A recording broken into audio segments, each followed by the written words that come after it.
Les flancs de l'armée allemande sont tenus par des unités des pays satellites du Reich. Des Roumains, des Hongrois et des Italiens qui n'imaginent pas le danger qui les menace.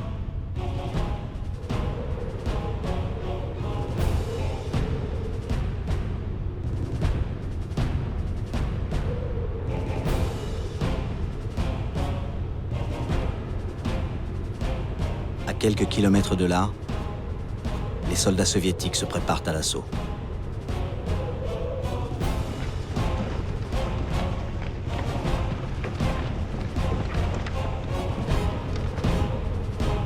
Leur haine est implacable. Ils sont plus d'1 million. Ils doivent se ruer sur les unités ennemies les plus faibles pour encercler l'armée allemande qui occupe Stalingrad.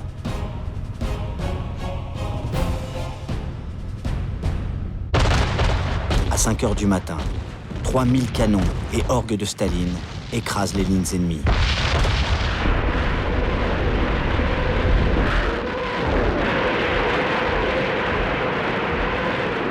Le soldat italien Eugenio Corti témoigne.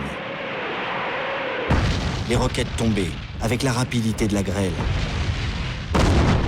La terre était secouée comme par un séisme. L'immense armée de Zhukov passe à l'offensive.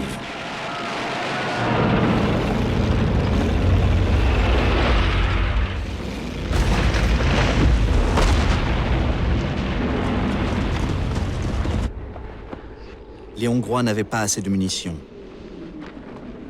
Les Roumains n'avaient pas d'armes anti-chars. Les Italiens ont laissé leur vie.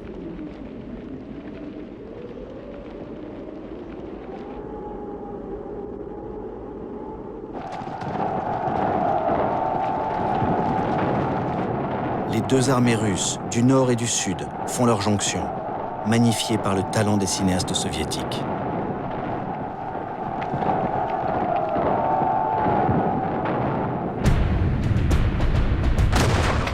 Les Allemands voient les chars russes refermer le cercle autour d'eux. La 6e armée du général Paulus est prise au piège de Stalingrad.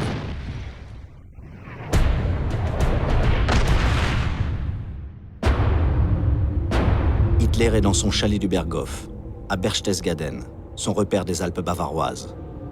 C'est là qu'il apprend la nouvelle de l'offensive soviétique. Sa première réaction est de dire à son entourage « Il faut cacher cette nouvelle au peuple allemand ». Il part vite pour son quartier général de Prusse orientale en précisant « Si la 6e armée se retire de Stalingrad, la Wehrmacht n'y retournera jamais ». Paulus pourrait encore briser l'encerclement, mais il lui faudrait désobéir.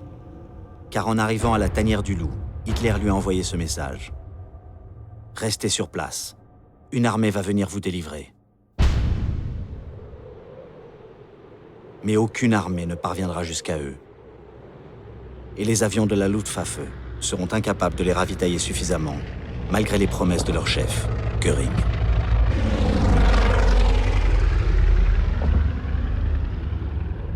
À Noël, la ration est réduite à 50 grammes de pain et 12 grammes de graisse.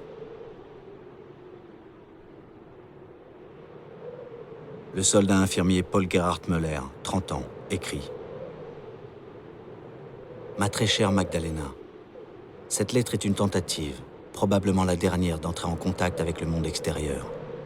Mon amour, je ne veux pas te faire de peine inutilement, mais tu dois savoir ce qu'il en est ici. Tous ces blessés, la misère de la situation actuelle dépasse de loin ce que nous avons vécu.